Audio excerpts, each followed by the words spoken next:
प्रतिज्ञा क्लासेस के YouTube channel पर आप सभी का स्वागत है दोस्तों। अगर आप राजस्थान चतुर्थ श्रेणी या राजस्थान पुलिस RS LDC वनरक्ष या किसी भी प्रतियोगिता की तैयारी करते हैं जिसमें साइंस आती है तो ये क्लास आपके लिए बहुत ही महत्वपूर्ण होने वाली है।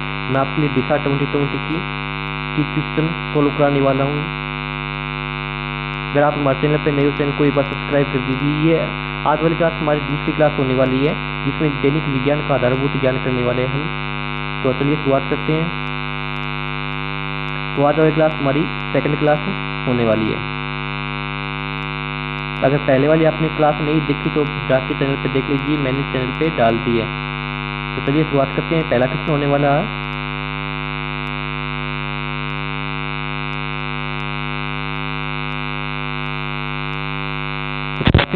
है आज का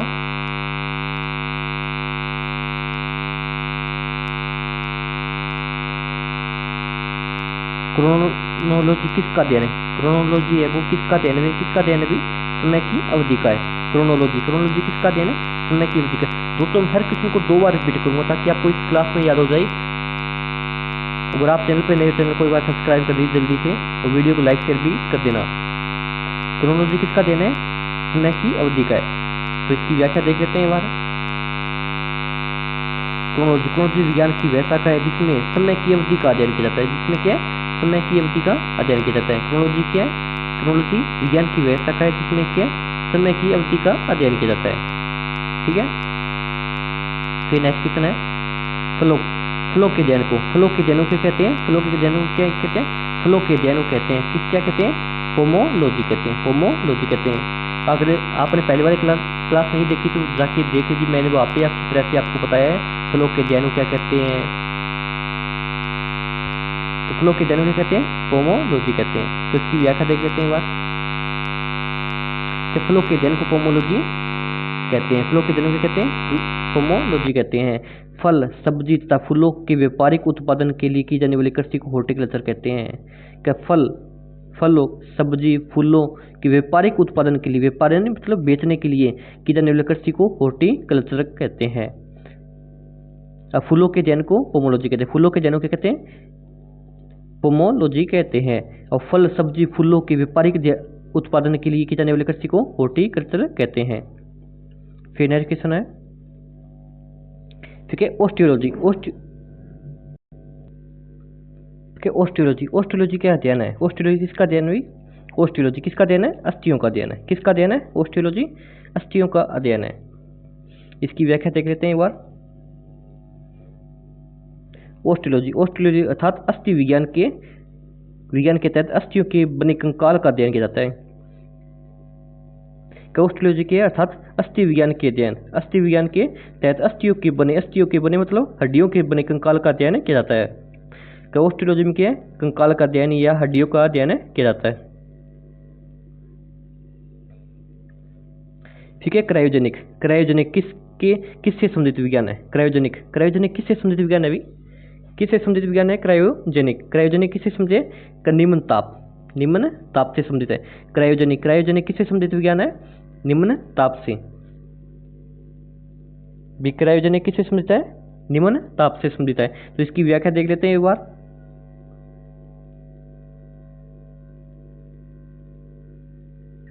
क्रायोजेनिक का तात्पर्य निम्न ताप से, किससे है, निम्न ताप से। किसका, क्रायोजेनिक का तात्पर्य किससे है, निम्न ताप से। अति निम्न ताप 0 डिग्री से 150 डिग्री तक, 0 डिग्री से 150 डिग्री सेल्सियस को क्रायोजेनिक ताप कहते हैं। क्या कहते हैं, क्रायोजेनिक ताप कहते हैं, तापमान कहते हैं। तथा अति निम्न तापमान पर प्रणोदकों ईंधन का उपयोग करने वाले इंजन को क्रायोजेनिक इंजन कहते हैं। इसमें प्रणोदक के रूप में द्रव हाइड्रोजन तथा द्रव ऑक्सीजन का उपयोग होता है। इसका उपयोग सामान्यतः अधिक ऊंचाई तथा प्रेक्षित अंतरिक्ष यानों तथा प्रेक्षण यानों में किया जाता है।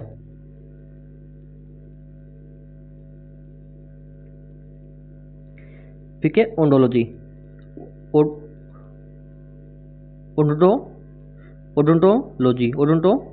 ओडोंटोलॉजी विज्ञान की एक शाखा है उसका संबंध किससे अभी ओडोंटोलॉजी का संबंध किससे है, दंत से। ओडोंटोलॉजी क्या ओडोंटोलॉजी विज्ञान की एक शाखा है, उसका संबंध किसके अध्ययन से है? किसके अध्ययन से है? दंत से, दंत से है।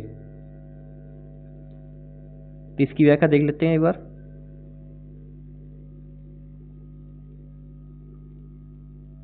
क्या ओडोंटोलॉजी?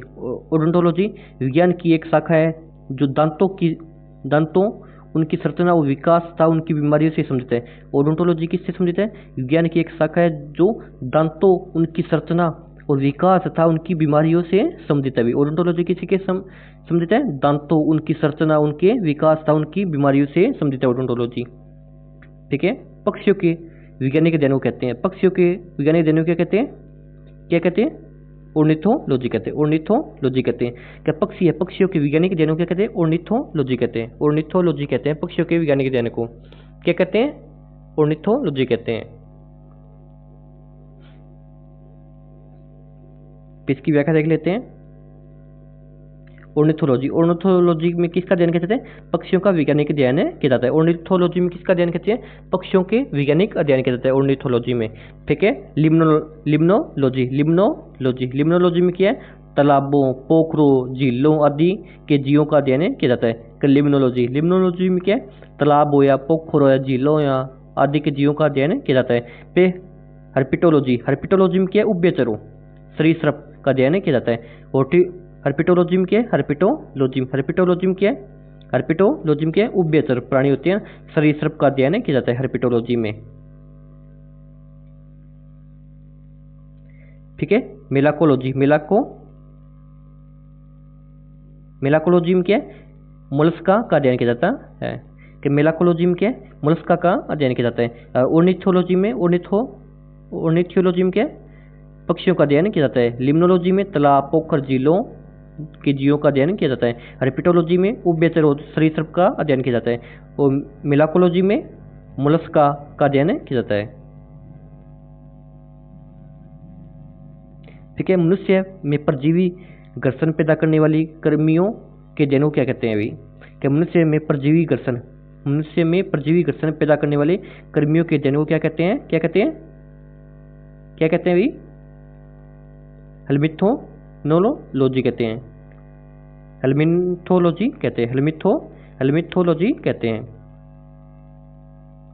कि मनुष्य में परजीवी घर्षण पैदा करने वाले कृमियों के अध्ययन को कहते हैं? हेल्मिथोलॉजी कहते हैं। इसकी व्याख्या देख लेते हैं। हेल्मिथोलॉजी चपटे कृमियों का अध्ययन।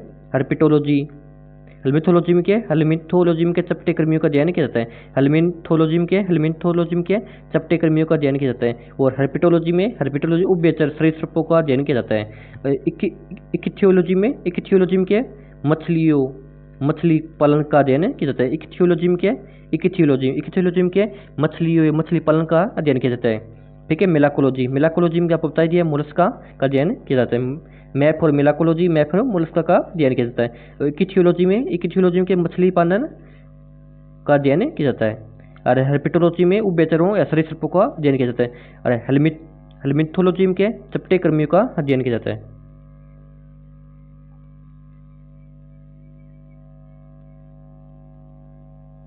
ठीक है। टॉक्सिकोलॉजी का संबंध किससे संबंधित है? टॉक्सिकोलॉजी है वो किससे संबंधित है? अभी किससे संबंधित है? विष मतलब जहर से संबंधित है। क्या टॉक्सिकोलॉजी क्या है? किससे संबंधित है? टॉक्सिकोलॉजी विष से संबंधित है। तो इसकी व्याख्या देख लेते हैं एक बार। विष के अध्ययन को टॉक्सिकोलॉजी, विषाणुओं के अध्ययन को वायरोलॉजी, विषाणु मतलब वायरोलॉजी कहते हैं। और जीवाणु के अध्ययन को बैक्टीरियोलॉजी कहते हैं। तथा रोगों के अध्ययन को, रोग होते हैं रोगों के अध्ययन को पैथोलॉजी कहते हैं। विष के अध्ययन कहते हैं टॉक्सिकोलॉजी कहते हैं। विष का अध्ययन, विष मतलब जहर के अध्ययन मतलब क्या कहते हैं? टॉक्सिकोलॉजी कहते हैं। विषों के अध्ययन को क्या कहते हैं? विष मतलब जहर, विष के अध्ययन कहते हैं टॉक्सिकोलॉजी कहते हैं। और विषाणुओं के अध्ययन को वायरोलॉजी कहते हैं। विषाणुओं के अध्ययन को कहते हैं वायरोलॉजी कहते हैं। ठीक है। जीवाणुओं के अध्ययन कहते हैं बैक्टीरियोलॉजी कहते हैं। जीवाणुओं के अध्ययन कहते हैं बैक्टीरियोलॉजी कहते हैं। रोगों के अध्ययन कहते हैं पैथोलॉजी कहते हैं। रोगों के अध्ययन को क्या है? पैथोलॉजी कहते हैं। फिर नेक्स्ट क्वेश्चन है, कि कीट विज्ञान का अध्ययन, कीट विज्ञान का अध्ययन है, कीटों का अध्ययन किया जाता है कि कीट विज्ञान, कीट विज्ञान क्या क्या है,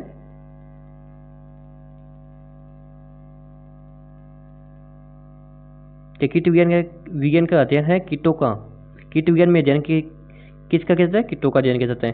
कीट विज्ञान एंटोमोलॉजी, एनोमोटोलॉजी जंतु विज्ञान का एक अंग है जिसके अंतर कीटों का अध्ययन किया जाता है।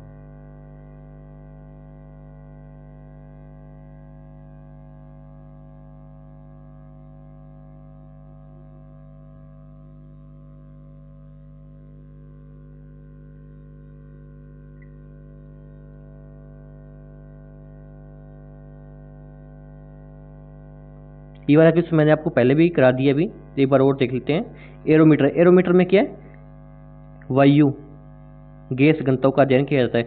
ओमीमीटर में क्या है, विद्युत धारा मापन है। ओमीमीटर क्या है, विद्युत धारा का मापन है। फिर अल्टीमीटर, अल्टीमीटर क्या है, अल्टीमीटर क्या है, ऊंचाई का मापन है। उल्टीमीटर क्या है, ऊंचाई का मापन है। और एनीमोमीटर, एनीमोमीटर क्या है, एनीमोमीटर क्या है, पवन वेग का मापन है, पवन वेग का मापन है भी।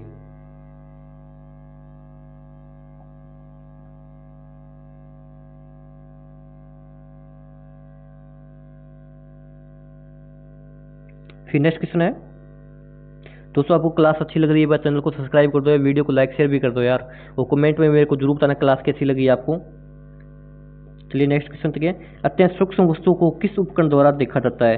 जो छोटे छोटे निक्की निक्की होती है ना, उनको किस सूक्ष्म द्वारा देखा जाता है, किसके द्वारा देखा जाता है अभी, सूक्ष्म दर्शी द्वारा, तो किसके द्वारा, माइक्रोस्कोप द्वारा।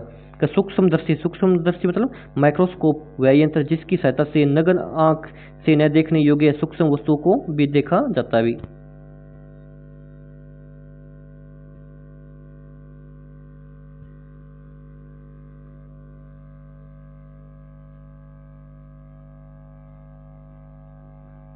ठीक है, कौन सी राशि रिक्टर पैमाने पर मापी जाती है, कौन सी राशि मापी जाती है, भूकंप की तीव्रता रिक्टर पैमाने पर मापी जाती है भी।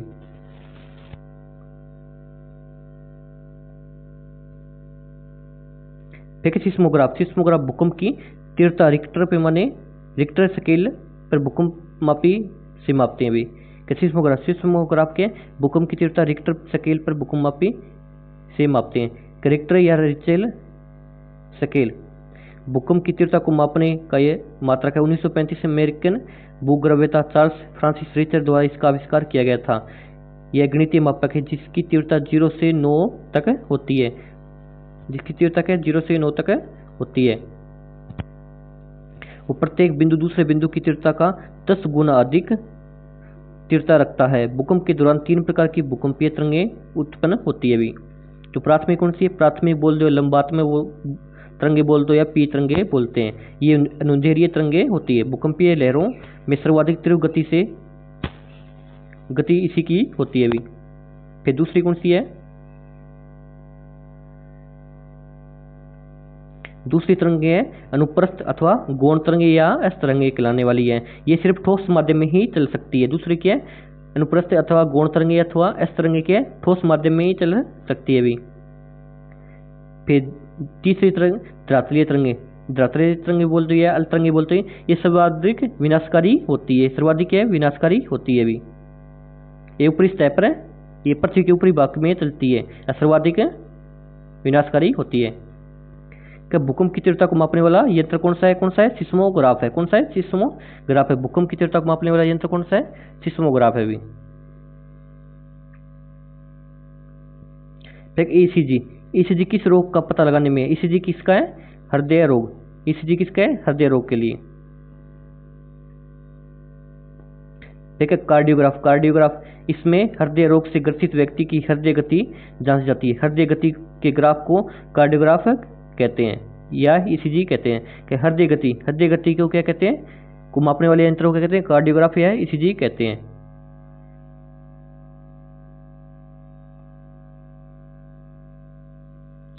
ठीक है, हृदय फेफड़ों की आवाज सुनने के लिए किस डॉक्टर किस यंत्र का प्रयोग करता है। हृदय फेफड़ों की आवाज सुनने के लिए किसका उपयोग करता है, स्टेथोस्कोप का यूज करता है।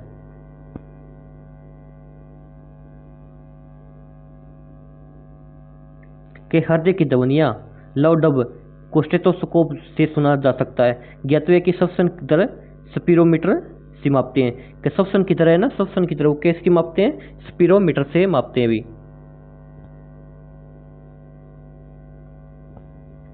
त्वरण को मापने के लिए किस इकाई का प्रयोग किया जाता है? त्वरण को मापने के लिए किसका? मिनट प्रति सेकंड स्क्वायर का। त्वरण को मापने के लिए किस इकाई का उपयोग करते हैं? अभी मिनट प्रति सेकंड स्क्वायर का।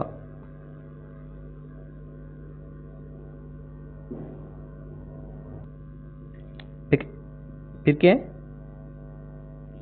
अपेक्षित घनत्व को मापने के लिए प्रयोग की जाने वाली इकाई क्या है? अपेक्षित घनत्व को मापने के लिए प्रयोग की जाने वाली इकाई कौन सी है? अभी कोई इकाई नहीं होती। अभी अपेक्षित घनत्व की मापित राशि क्या है? हाइड्रोमीटर है। फिर नेक्स्ट,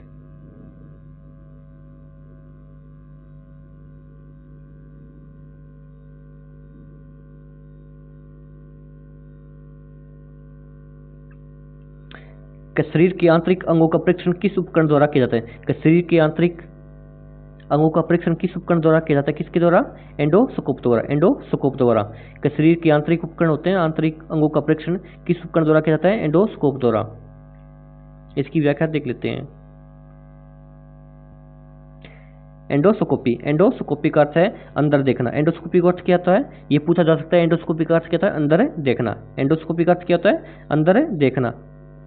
अगर चिकित्सीय भाषा में समझाया जाए तो यह एक गियर से शल्य चिकित्सा प्रक्रिया है जिसमें डॉक्टर द्वारा खास तरह के उपकरणों का इस्तेमाल कर रोगी के शरीर के अंदरूनी अंगों को देखकर उनका इलाज किया जाता है।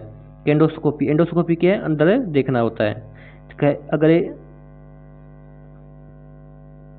अगर चिकित्सीय भाषा में समझाया जाए तो यह गैर शल्य प्रक्रिया है जिसमें डॉक्टर द्वारा खास तरह के उपकरणों का इस्तेमाल कर शरीर के अंदरूनी अंगों को देखकर इसका इलाज किया जाता है।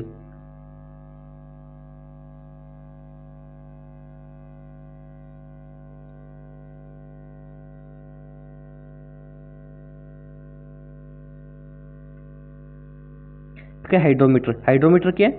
हाइड्रोमीटर अपेक्षित आर्द्रता को मापने वाला यंत्र है। हाइड्रोमीटर किसके है? अपेक्षित आर्द्रता को मापने वाला है हाइड्रोमीटर। हाइड्रोमीटर क्या है? अपेक्षित आर्द्रता को मापने वाला है। नहीं, हाइग्रोमीटर, हाइग्रोमीटर के अपेक्षित आर्द्रता को मापने वाला है। ठीक है, हाइड्रोमीटर, हाइड्रोमीटर के अपेक्षित गंतव्य है। हाइड्रोमीटर के अपेक्षित गंतव्य है। ठीक है, लैक्टोमीटर, लैक्टोमीटर के लैक्टोमीटर के दूध का घनत्व है। लैक्टोमीटर के दूध का घनत्व। फिर रेडियोमीटर, रेडियोमीटर किसका मापक है? रेडियोमीटर विकिरण का। रेडियोमीटर किसका मापक है? विकिरण का। एक बार और देख लो आप। क्या? हाइग्रोमीटर, हाइग्रोमीटर के अपेक्षित आर्द्रता को मापता है। हाइग्रोमीटर अपेक्षित आर्द्रता को मापता है और हाइड्रोमीटर अपेक्षित घनत्व को मापता है। लैक्टिकोमीटर दूध का घनत्व मापता है। लैक्टिकोमीटर के दूध का घनत्व मापता है और रेडियोमीटर विकिरण को मापता है। भाई क्या किसका उपयोग ऊंचाई नापने के लिए किया जाता है? किसका उपयोग किया जाता है? अभी मैं पिछली क्लास में आपको बताया कि ऊंचाई मापने के लिए किसका उपयोग किया जाता है? अल्टीमीटर का। अल्टीमीटर का उपयोग ऊंचाई नापने के लिए किया जाता है। अभी इसकी व्याख्या देख लेते हैं एक बार। अल्टीमीटर का उपयोग ऊंचाई नापने के लिए किया जाता है। बैरोमीटर द्वारा क्या वायु के दाब को मापा जाता है। अभी बैरोमीटर द्वारा वायु के दाब को तथा हाइड्रोमीटर द्वारा द्रव के अपेक्षित घनत्व को ज्ञात किया जाता है। जबकि प्लानीमीटर द्वारा के मानचित्र का पर क्षेत्रफल का मापन किया जाता है। प्लानीमीटर द्वारा के मानचित्र पर क्षेत्रफल का मापन किया जाता है।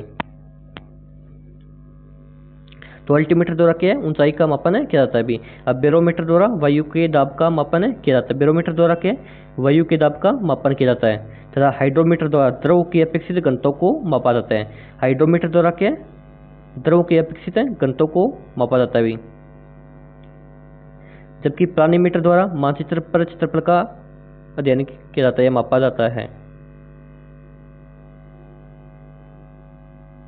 ठीक है, कौन सा उपकरण हवा के दबाव नापने के लिए होता है? कौन सा होता है? बैरोमीटर का उपयोग होता है। हवा के दबाव को मापने के लिए किसका उपयोग होता है?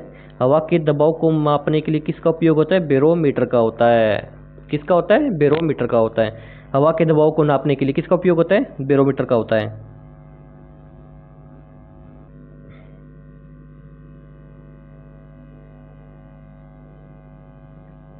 किसकी व्याख्या देख लेते हैं एक बार।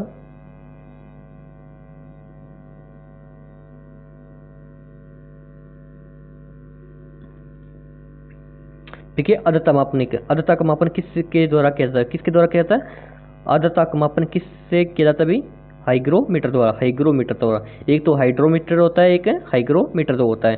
आर्द्रता का मापन किससे के द्वारा किया जाता है, हाइग्रोमीटर द्वारा। आर्द्रता का मापन हाइग्रोमीटर, हाइग्रोमीटर नामक यंत्र से वातावरण में उपस्थित आर्द्रता का मापन किया जाता है। इस यंत्र को साइक्रोमीटर भी कहते हैं। का हाइग्रोमीटर को क्या है, साइक्रोमीटर भी कहते हैं। हाइग्रोमीटर हाइग्रोमीटर हाइग्रोमीटर क्या है, साइक्रोमीटर भी कहते हैं, लेकिन हाइड्रोमीटर इसको नहीं बोलते भी। हाइग्रोमीटर और हाइड्रोमीटर अलग अलग है। हाइग्रोमीटर द्वारा क्या है, आर्द्रता का मापन किया जाता है भी।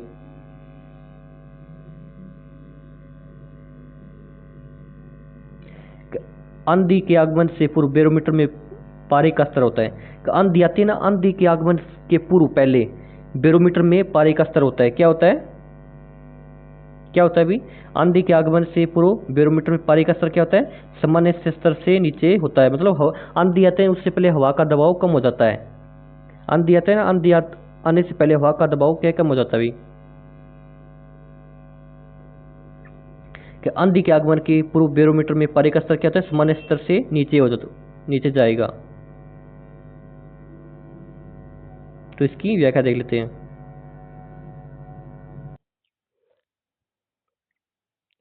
ठीक है, वायु का प्रवाह उच्च से निम्न वायुदाब की दिशा में होता है। कि वायु का प्रवाह, वायु का प्रवाह क्या है, उच्च, वायु का प्रवाह उच्च से निम्न वायुदाब की दिशा में होता है।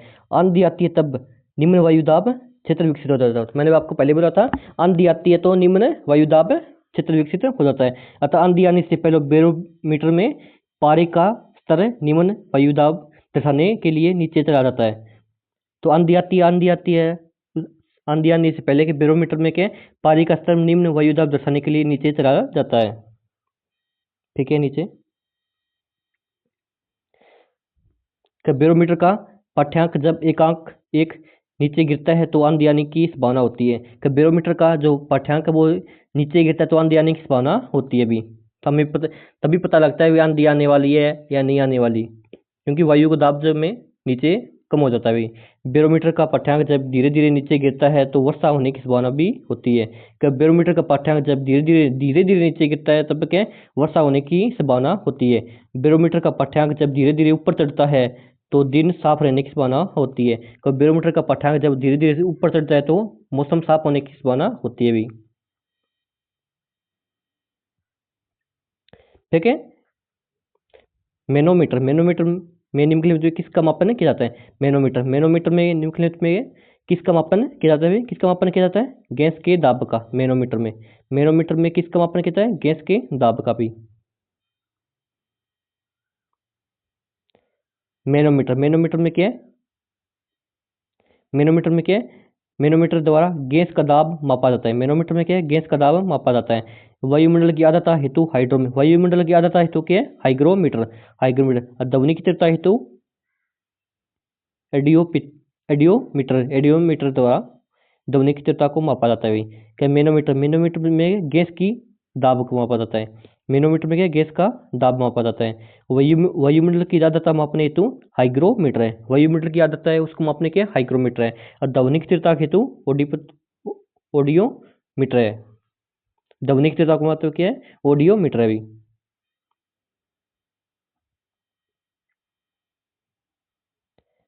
ठीक है, सूर्य की किरणों की तीव्रता, सूर्य की किरणों की तीव्रता को मापने का वाले उपकरण का क्या नाम है अभी। क्या, सूर्य की किरण, सूर्य की किरणों की तीव्रता को मापने वाले उपकरण का क्या नाम है, क्या नाम है अभी, एक्टियोमीटर है, एक्टियोमीटर है अभी। क्या, सूर्य की किरण, सूर्य की किरण की तीव्रता मापने वाला उपकरण का क्या नाम है, एक्टियोमीटर है। क्या, सूर्य की किरण होती है ना, सूर्य की किरण की तीव्रता मापने वाला ये उपकरण का क्या नाम है, एक्टियोमीटर है अभी।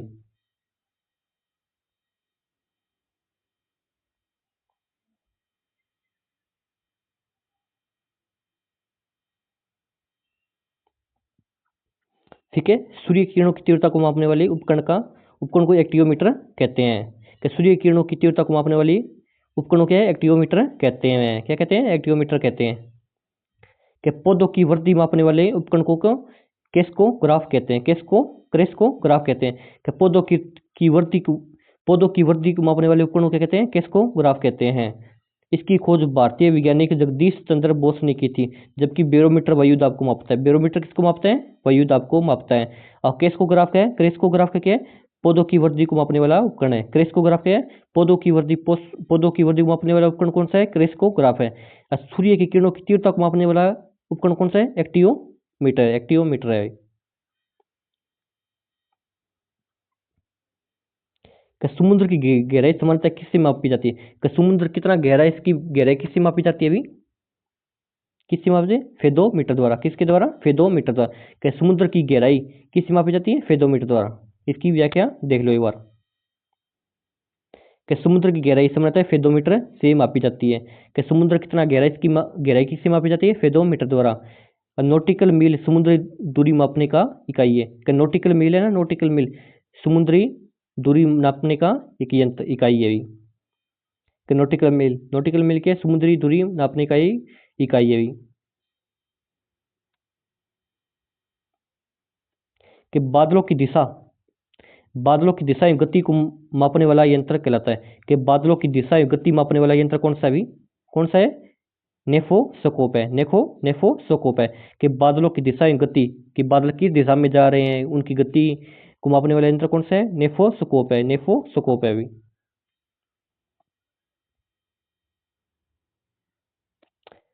एनीमोमीटर।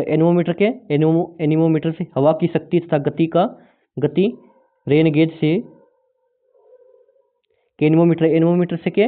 एनीमोमीटर से क्या? हवा की शक्ति गति मापी जाती है। एनीमोमीटर से क्या? एनीमोमीटर से हवा की शक्ति तथा गति मापी जाती है। एनीमोमीटर से क्या? हवा की शक्ति तथा गति मापी जाती है। अभी और रेन गेज से वर्षा मापी जाती है। रेन गेज ये ऐसे होता है। रेन गेज से क्या? वर्षा मापी जाती है, वर्षा की मात्रा। फिर नेफोस्कोप में क्या? बादलों की दिशा एवं गति मापी जाती है। कि नेफोस्कोप में क्या? बादलों की दिशा एवं गति मापी जाती है। अभी और हाइग्रोमीटर से आर्द्रता मापन किया जाता है। हाइग्रोमीटर से क्या? हाइग्रोमीटर से क्या? आर्द्रता मापन किया जाता है। अभी दोस्तों मैं हर क्वेश्चन को 2 बार रिपीट कर रहा हूँ ताकि आपको इस क्लास में याद हो जाए। नेक्स्ट क्वेश्चन है कि सम्मिलित करने वाला है, आ गया। अभी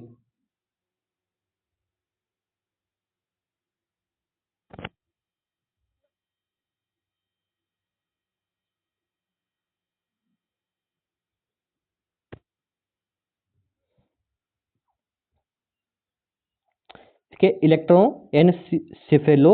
इलेक्ट्रोएनसेफेलोग्राफ किसके मापने की होता है? किसके मापने? इलेक्ट्रोएनसेफेलोग्राफ किसके मापने? मस्तिष्क रोगों का निदानकारी यंत्र है।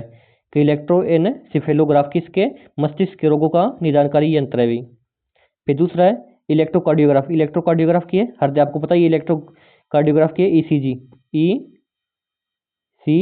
ईसीजी के हृदय रोगों का निदानकारी यंत्र है। भी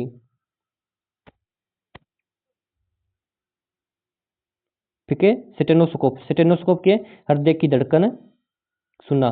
स्टेथोस्कोप बोलती है, स्टेनोस्कोप भी बोलते हैं। कहीं पे स्टेथोस्कोप आ जाता है, कई बार स्टेनोस्कोप आ जाता है। हृदय की धड़कन सुनना है। ठीक है। सफिग्नोमीटर से क्या है? रक्तचाप मापा जाता है। सफिग्नोमीटर से क्या है? रक्तचाप नापा जाता है। भी सफिग्नोमीटर से।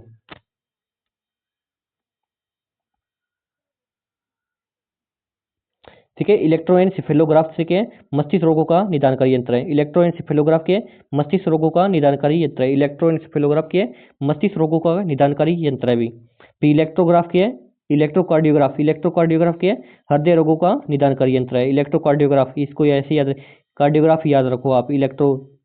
कार्डियोग्राफ के हृदय रोगों का निदानकारी यंत्र है। भी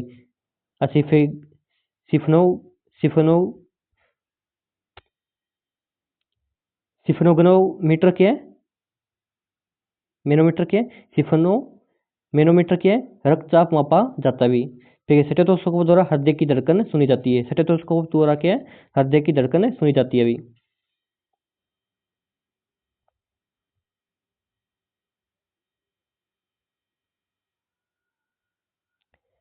कि बोलोमीटर, बोलोमीटर का उपयोग किसे मापने के लिए किया जाता है? कि बोलोमीटर, बोलोमीटर का उपयोग के तापमान को मापने के लिए किया जाता है। कि बोलोमीटर का उपयोग किसकी मापने के लिए किया जाता है? तापमान, तापमान को मापने के लिए किया जाता है बोलोमीटर का उपयोग। कि बोलोमीटर का उपयोग के तापमान मापने के लिए किया जाता है भी। कि किसी भी आवृत्ति के विद्युत चुंबकीय विकिरण की ऊर्जा की मात्रा की माप करने हेतु बोलोमीटर नामक उपकरण का उपयोग किया जाता है। या किसी भी आवृत्ति के विद्युत चुंबकीय विकिरण की ऊर्जा की मात्रा की माप करने के हेतु बोलोमीटर नामक उपकरण का उपयोग किया जाता है। नेक्स्ट क्वेश्चन है कि निम्नलिखित उपकरण कौन सा है जिसका उपयोग प्रयोग पवन के बल एवं वेग को मापने के लिए किया जाता है? निम्नलिखित में कौन सा उपकरण है जिसका उपयोग पवन के बल एवं वेग के मापने के लिए किया जाता है? किसका उपयोग किया जाता है? एनीमोमीटर का उपयोग। एनीमोमीटर का उपयोग किया है पवन के बल तथा वेग के मापने के लिए किया जाता है। एनीमोमीटर, एनीमोमीटर का उपयोग किया है पवन के बल एवं वेग के मापने के लिए किया जाता है। अभी इसकी व्याख्या देख लेते हैं कि एमीमीटर, एमीमीटर या ओममीटर बोलते हो, एमीमीटर या ओममीटर बोलते हो, विद्युत धारा मापी है। एमीमीटर या ओममीटर बोलते हो, ओम मीटर, ओममीटर बोल दो, विद्युत धारा मापी है। ठीक है। एनीमोमीटर, एनीमोमीटर के वायु वेग मापी है। एनीमोमीटर के वायु वेग मापी है। ठीक है। एल्टीमीटर, एल्टीमीटर के ऊंचाई मापक यंत्र है। एल्टीमीटर के ऊंचाई मापक यंत्र है। एल्टीमीटर के ऊंचाई मापक यंत्र है। फिर ऑडियोमीटर, ऑडियोमीटर के श्रवण ध्वनि या श्रवण ध्वनि मापी जाती है। तो ऑडियोमीटर द्वारा के श्रवण ध्वनि मापी जाती है। ऑडियोमीटर द्वारा के श्रवण ध्वनि मापी जाती है। अभी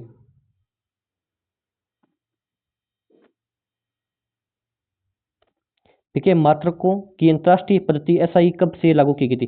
कि मात्रकों की अंतरराष्ट्रीय पद्धति, अंतरराष्ट्रीय पद्धति मतलब एसआई मात्रक कब लागू की गई थी? 1971 में। 1971 में। के मात्रक होते हैं, एसआई मात्रक होते हैं, इनको कब लागू किया गया था? कब लागू किया गया था? 1971 में। इनकी व्याख्या देख लेते हैं अभी। अंतरराष्ट्रीय पद्धति, अंतरराष्ट्रीय पद्धति एसआई, अंतरराष्ट्रीय पद्धति मतलब एसआई 1971 में लागू हुई पद्धति एमकेएस पद्धति का परिवर्धित एवं संशोधित रूप है। इसमें मीटर, किलोग्राम, सेकेंड के अतिरिक्त ताप का मात्रक केल्विन, विद्युत धारा का मात्रक एम्पियर, प्रकाश की प्रदीपन तीव्रता का मात्रक कैंडिला एवं पदार्थ की मात्रा का मात्रक मोल है। तो इसमें क्या है? अंतरराष्ट्रीय पद्धति है जिसको क्या है 1971 में लागू किया है। मतलब एसआई मात्रक देना, एसआई मात्रक देना कब लागू किया? 1971 में। 1971 में यह पद्धति एमकेएस पद्धति का परिवर्तित एवं संशोधित रूप है। इसमें मीटर, किलोग्राम, सेकंड के अतिरिक्त ताप का मात्रक क्या है? केल्विन है। ताप का मात्रक केल्विन है। विद्युत धारा का मात्रक क्या है? एम्पियर है। विद्युत धारा का मात्रक क्या है? एम्पियर। प्रकाश की प्रदीपन तीव्रता का मात्रक क्या होगा? कैंडेला होगा। प्रकाश की प्रदीपन तीव्रता का मात्रक क्या होगा? कैंडेला होगा। तो पदार्थ की मात्रा का मात्रक क्या है? मोल। पदार्थ की मात्रा का मात्रक क्या है? मोल होगा। फिर ध्वनि प्रदूषण होता है, ध्वनि प्रदूषण होता है ना, डीजे बजाते हैं, शोर शराबा करते हैं, तो ध्वनि प्रदूषण को मापने वाला यंत्र कौन सा होता है? डेसिबल होता है। कौन सा है? डेसिबल होता है। क्या ध्वनि प्रदूषण को मापने वाला यंत्र कौन सा है? डेसिबल होता है। डेसिबल, डेसिबल क्या है? डेसिबल क्या है? ध्वनि की प्रबलता का मात्रक है। सामान्यतः सामान्य वार्तालाप की प्रबलता लगभग 60 डेसिबल है। कि सामान्य वार्तालाप करते हैं ना तो 60 डेसिबल तक होने चाहिए तो सामान्य वार्तालाप होगी। और 60 डेसिबल से ऊपर होती है तो वह क्या? ध्वनि प्रदूषण होता है। अभी सामान्य वार्तालाप की प्रबलता लगभग 60 डेसिबल है। अश्रवणीय ध्वनि, अश्रवणीय ध्वनि प्रबलता 120 डेसिबल तथा शोर की सहा सीमा लगभग 85 डेसिबल होती है। अभी मतलब 60 से ऊपर हो जाता है तो शोर शराबा होने ही लगता है। अभी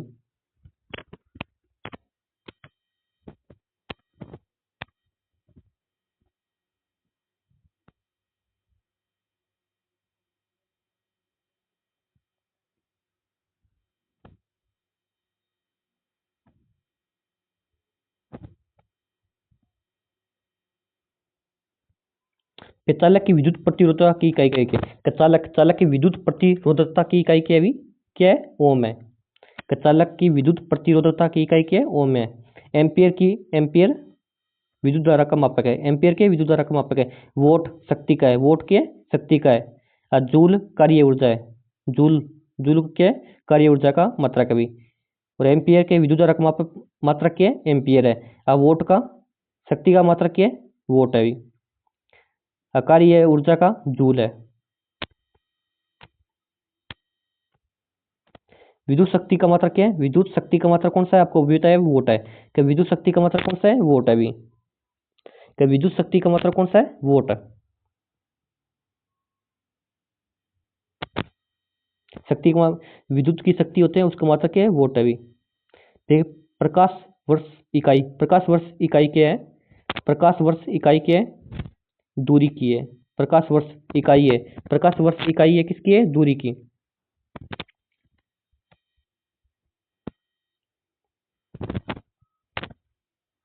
तो दोस्तों क्लास अच्छी लग रही है, चैनल को सब्सक्राइब कर दो, वीडियो को लाइक शेयर भी कर देना यार, और कमेंट में जरूर बताना क्लास कैसी लग रही है आपको।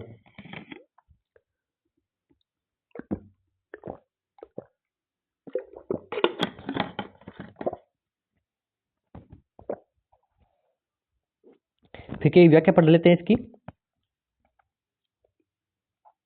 अंतरराष्ट्रीय खगोलीय संघ के अनुसार प्रकाश वर्ष वह दूरी है जो प्रकाश द्वारा निर्वात में एक जूलियन वर्ष में तय की जाती है। प्रकाश वर्ष खगोलीय दूरी का मात्रक है, प्रकाश वर्ष के खगोलीय दूरी का मात्रक है, प्रकाश वर्ष के खगोलीय दूरी का मात्रक है। एक प्रकाश वर्ष बराबर के 9.46 गुणा 10⁻15 मीटर है, 10⁻15 मीटर है भी। या ऐसे भी लिख सकते हो आप 9.46, ऐसे 0 होती है 15 बारी ऐसे ऐसे करके, लेकिन इसको सरल बनाने के लिए 10⁻15 कर दी जाती है भी। एक प्रकाश वर्ष बराबर कहते हैं 9.46 है, 9.46 10⁻15 मीटर होता है। कि दूरी मापने की सबसे बड़ी इकाई पार्सेक है। कि दूरी मापने की सबसे बड़ी इकाई कौन सी है, पार्सेक है। एक पार्सेक बराबर 3.26 प्रकाश वर्षक। एक पार्सेक बराबर क्या है, कि दूरी मापने की सबसे बड़ी इकाई कौन सी है, दूरी मापने की। कि दूरी मापने की सबसे बड़ी इकाई कौन सी है, पार्सेक होती है भी। कि दूरी मापने की सबसे बड़ी इकाई के पार्सेक होता है। और एक पार्सेक बराबर की है 3.26 प्रकाश वर्षक है, 3.26 प्रकाश वर्ष है भी। दूरी मापने की सबसे बड़ी इकाई कौन सी है, पार्सेक है। और एक पार्सेक बराबर के 3.26 प्रकाश वर्ष है, एक पार्सेक बराबर 3.26 प्रकाश वर्षक। और एक प्रकाश वर्ष बराबर की है 9.46 गुणा 10⁻15 मीटर है भी। कतारों से संबंधित दूरी मापने का मात्रक एक पार्सेक बराबर है। कतारों से संबंधित दूरी मापने का मात्रक एक पार्सेक बराबर है। तारों से संबंधित दूरी मापने का मात्रक एक पार्सेक बराबर क्या होगा भाई, 3.25 प्रकाश वर्ष होगा। 3.25 एक पार्सेक बराबर क्या होता है, एक पार्सेक बराबर क्या है 3.26 होता है, लेकिन 3.26 कहीं पे 3.25 भी याद होता है भाई।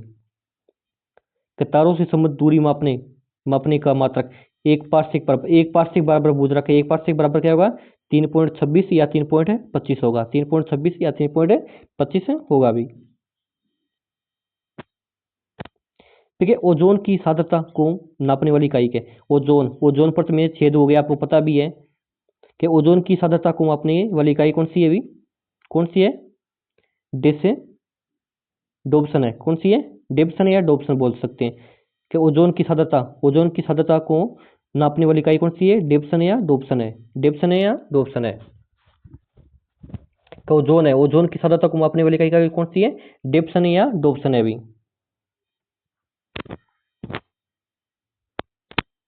कि भोजन की ऊर्जा को किस मात्रक में मापा जाता है। कि भोजन की ऊर्जा है वो किस में मापा जाता है, कैलोरी में।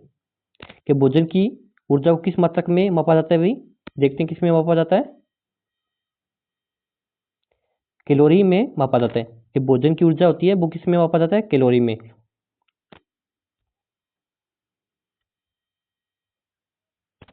कि भोजन की ऊर्जा को कैलोरी में मापा जाता है। कि भोजन की ऊर्जा तो होती है ना, उसको क्या है, कैलोरी में मापा जाता है। ताप मापने के पैमाने इस प्रकार है कि कि भोजन की ऊर्जा को क्या है, कैलोरी में मापा जाता है अभी।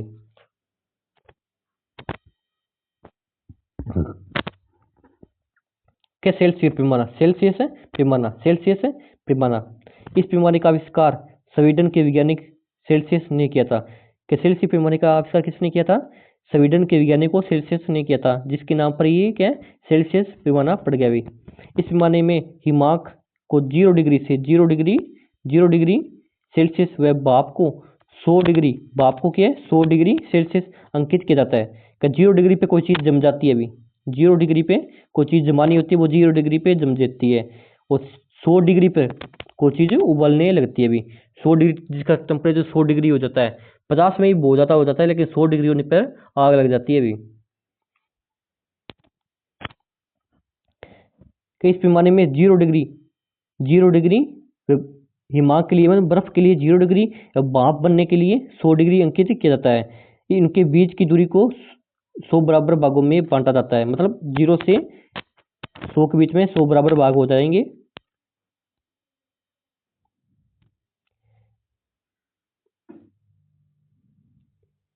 फारेनहाइट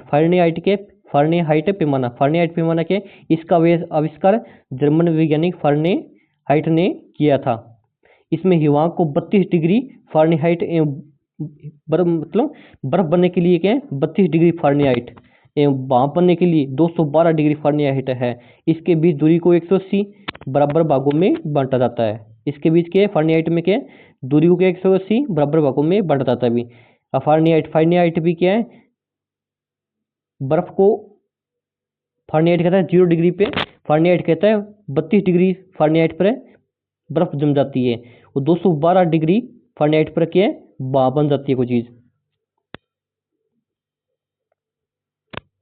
फिर रोमर पैमाना, इसका हिमांक 0 डिग्री रोमर भाप बनने के भाप बिंदु 80 डिग्री रोमर है। उनके बीच का भाग 80 भागों में बांटा जाता है, उनके बीच का भाग क्या 80 भागों में बांटा जाता है भी। फिर क्या केल्विन पैमाना कहता है बर्फ बनने के लिए 273 डिग्री केल्विन बिंदु भाप बनने के लिए क्या 373 डिग्री केल्विन होता है। केल्विन पैमाना कहता है बर्फ बनने के लिए 273 डिग्री केल्विन और भाप बनने के लिए 373 डिग्री केल्विन होता है, मतलब अंतर 100 का ही होगा इनके बीच। इन चारों पैमानों में संबंध है। -40 डिग्री पर फारेनहाइट सेल्सियस इकाइयों का मान वो समान होता है। -40 डिग्री फारेनहाइट सेल्सियस इकाइयों का मान समान होता है। माइनस में होता है 40 डिग्री, तो फारेनहाइट सेल्सियस इकाइयों का मान क्या समान होता है भी। 574 डिग्री फारेनहाइट केल्विन पैमानों का मान क्या समान होता है। कि 574 डिग्री फारेनहाइट तथा केल्विन पैमानों का मान क्या समान होता है भी। कि बेल क्या है, बेल किसकी इकाई है अभी, बेल किसकी इकाई है, किसी की इकाई नहीं है, बेल किसकी इकाई नहीं है अभी। बेल की ध्वनि की इकाई होती है, बेल की किस ध्वनि की इकाई होती है। एक बेल बराबर क्या है 10 डेसिबल होते हैं। एक बेल बराबर क्या है 10 डेसिबल होती है। तो बेल की ध्वनि की इकाई होती है। इनमें से ऑप्शन में किसी भी का नहीं आएगा, क्योंकि तीव्रता की नहीं होती, तरंग की नहीं होती, पिच की नहीं होती, ध्वनि की होती है। बेल के ध्वनि की होती है। तो एक बेल बराबर क्या है 10 डेसिबल होता है।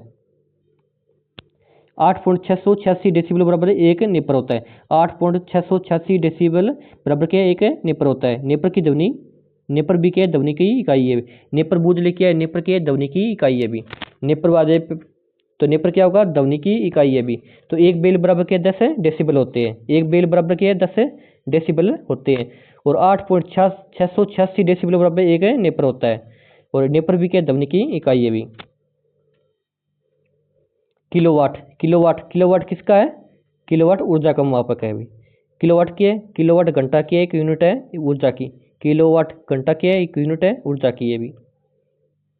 आप बिजली वाले मीटर में देखते हो ना, किलोवाट इतने किलोवाट लाइट की खपत होगी, इतने किलोवाट हो गई, तो वही किलोवाट है अभी। कि किलोवाट घंटा ऊर्जा की इकाई है, किलोवाट घंटा की ऊर्जा की इकाई है। कि 1 किलोवाट घंटा बराबर 3.6 मेगा जूल होता है। 1 किलोवाट बराबर क्या है एक किलोवाट बराबर क्या है 1 किलोवाट बराबर क्या है 3.6 मेगा जूल होता है। 1 किलोवाट बराबर क्या है 3.6 मेगा जूल होता है। तो दोस्तों आज हमारी क्लास आपको कैसी लगी? अगर अच्छी लगी है चैनल को सब्सक्राइब कर दे, वीडियो को लाइक शेयर भी कर देना और कमेंट में जरूर बताना कैसी लगी। मैं आपके लिए दिशा 2020 की सभी क्लासें लेके आने वाला हूँ जो आपके लिए तैयारी को बेहतर बनाएगी। चलिए आज के लिए इतना ही।